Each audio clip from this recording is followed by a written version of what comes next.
warahmatullahi wabarakatuh. Perkenalkan, saya Dianisa dari kelas 4E. Di video kali ini saya akan membahas tentang teknik analisis data dalam metode etnografi. Yang pertama, kita masuk di pengertian. Metode etnografi merupakan salah satu metode penelitian kualitatif yang menitikberatkan pada pengamatan dalam Metode etnografi merupakan salah satu metode penelitian kualitatif yang menitikberatkan pada pengamatan mendalam terhadap kehidupan sosial suatu komunitas. Metode etnografi merupakan salah satu metode penelitian kualitatif yang menitikberatkan pada pengamatan mendalam terhadap kehidupan sosial satu komunitas atau kelompok budaya tertentu. Peneliti dalam etnografi tidak hanya mengumpulkan data dari luar, tetapi juga terlibat langsung dengan komunitas yang diteliti untuk memahami nilai, norma, dan praktik sosial yang ada. Menurut Spratly 1979, etnografi adalah upaya untuk memahami dunia sosial dari perspektif orang-orang yang mengalaminya. Oleh karena itu, metode ini sangat cocok untuk digunakan meneliti fenomena sosial yang tidak dapat dijelaskan hanya dengan angka atau statistik. Yang B, tujuan analisis data dalam metode etnografi. Analisis data dalam metode etnografi bertujuan untuk yang pertama, mengidentifikasi pola sosial dan interaksi dalam komunitas tertentu. Yang kedua, menjelaskan makna budaya dari perspektif anggota komunitas itu sendiri. Yang ketiga, memahami perubahan sosial dan bagaimana individu beradaptasi dalam suatu lingkungan sosial. Yang keempat, menyusun deskripsi mendalam yang dapat memberikan wawasan kepada pembaca tentang kehidupan suatu kelompok sosial. Yang selanjutnya kita masuk di teknik pengumpulan data dalam metode etnografi. Yang pertama itu A. Observasi partisipatif merupakan metode utama dalam penelitian etnografi. Dalam metode ini, peneliti tidak hanya mengamati, tetapi juga berpartisipasi dalam kehidupan sehari-hari komunitas yang diteliti. Ada beberapa tingkatan observasi partisipatif. Observasi penuh, yaitu peneliti berperan sebagai anggota komunitas tanpa mengungkapkan identitasnya sebagai peneliti. Yang selanjutnya, partisipasi aktif, yaitu peneliti terlibat dalam aktivitas komunitas namun tetap mempertahankan identitas sebagai peneliti. Yang selanjutnya, partisipasi moderat, yaitu peneliti berinteraksi secara terbatas dengan komunitas. Yang selanjutnya kita masuk di observasi peneliti. Peneliti hanya mengamati tanpa berinteraksi langsung. Yang B, wawancara mendalam. Wawancara dalam penelitian etnografi bersifat fleksibel dan terbuka.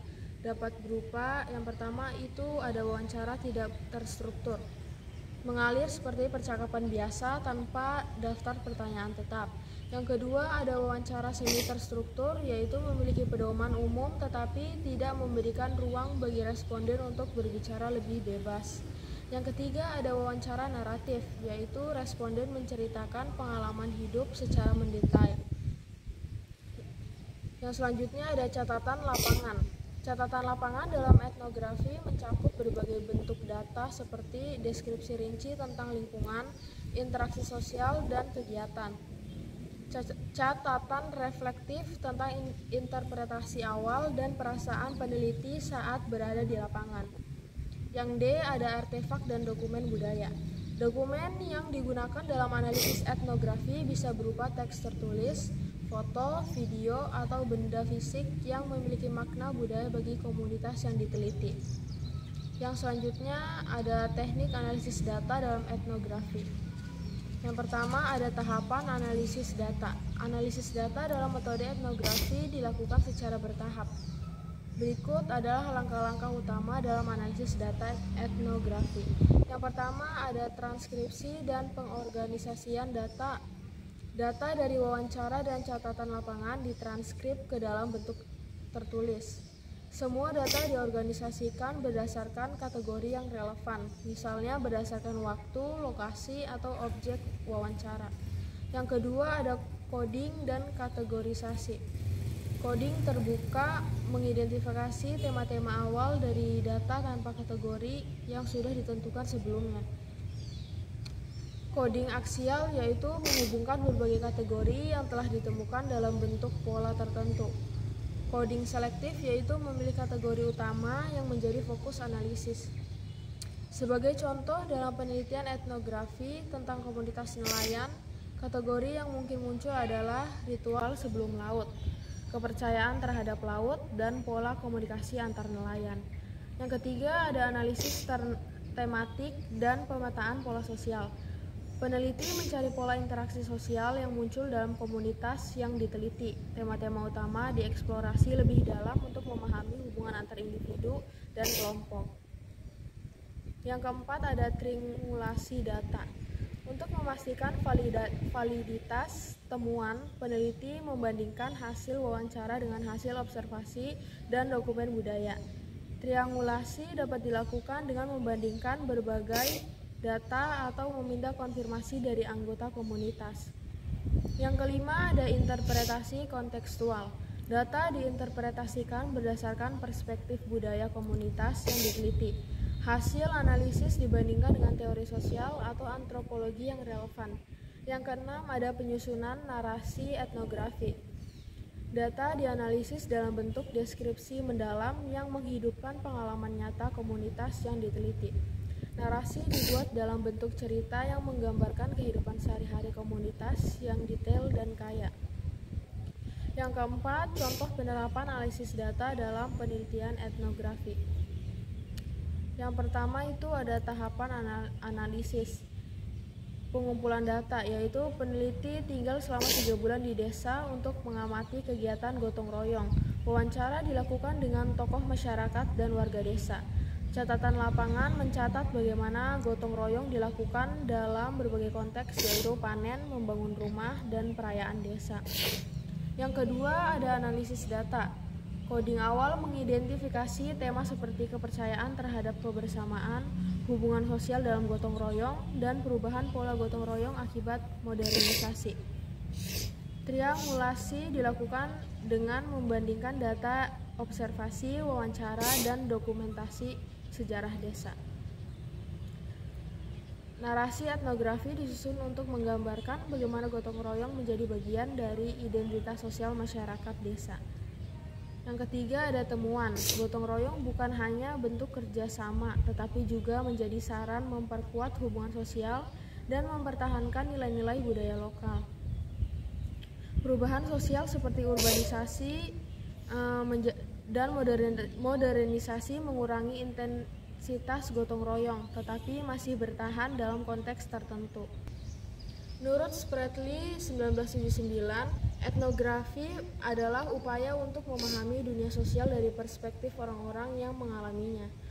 Oleh karena itu, metode ini sangat cocok untuk digunakan meneliti fenomena sosial yang tidak dapat dijelaskan hanya dengan angka atau statistik.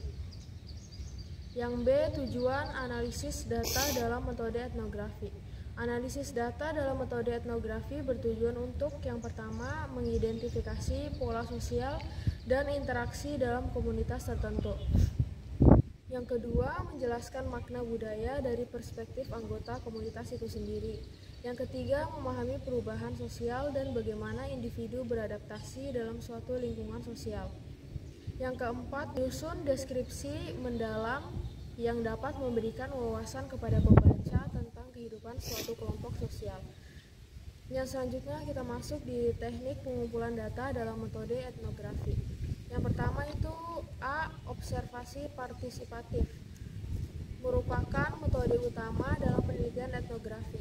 Dalam metode ini, peneliti tidak hanya mengamati, tetapi juga berpartisipasi dalam kehidupan sehari-hari komunitas yang diteliti. Ada beberapa tingkatan observasi partisipatif. Observasi penuh, yaitu peneliti berperan sebagai anggota komunitas tanpa mengungkapkan identitasnya sebagai peneliti. Yang selanjutnya partisipasi aktif, yaitu peneliti terlibat dalam aktivitas komunitas namun tetap mempertahankan identitas sebagai peneliti. Yang selanjutnya partisipasi moderat, yaitu peneliti berinteraksi secara terbatas dengan komunitas. Yang selanjutnya kita masuk di observasi peneliti. Peneliti hanya mengamati tanpa berinteraksi langsung. Yang B, wawancara mendalam. Wawancara dalam penelitian etnografi bersifat fleksibel dan terbuka. Dapat berupa, yang pertama itu ada wawancara tidak terstruktur, mengalir seperti percakapan biasa tanpa daftar pertanyaan tetap. Yang kedua ada wawancara semi terstruktur, yaitu memiliki pedoman umum tetapi tidak memberikan ruang bagi responden untuk berbicara lebih bebas. Yang ketiga ada wawancara naratif, yaitu responden menceritakan pengalaman hidup secara mendetail. Yang selanjutnya ada catatan lapangan. Catatan lapangan dalam etnografi mencakup berbagai bentuk data seperti deskripsi rinci tentang lingkungan, interaksi sosial, dan kegiatan. Catatan reflektif tentang interpretasi awal dan perasaan peneliti saat berada di lapangan. Yang D ada artefak dan dokumen budaya. Dokumen yang digunakan dalam analisis etnografi bisa berupa teks tertulis, foto, video, atau benda fisik yang memiliki makna budaya bagi komunitas yang diteliti. Yang selanjutnya ada teknik analisis data dalam etnografi. Yang pertama ada tahapan analisis data. Analisis data dalam metode etnografi dilakukan secara bertahap. Berikut adalah langkah-langkah utama dalam analisis data etnografi. Yang pertama ada transkripsi dan pengorganisasian data. Data dari wawancara dan catatan lapangan ditranskrip ke dalam bentuk tertulis. Semua data diorganisasikan berdasarkan kategori yang relevan, misalnya berdasarkan waktu, lokasi, atau objek wawancara. Yang kedua ada coding dan kategorisasi. Coding terbuka mengidentifikasi tema-tema awal dari data tanpa kategori yang sudah ditentukan sebelumnya.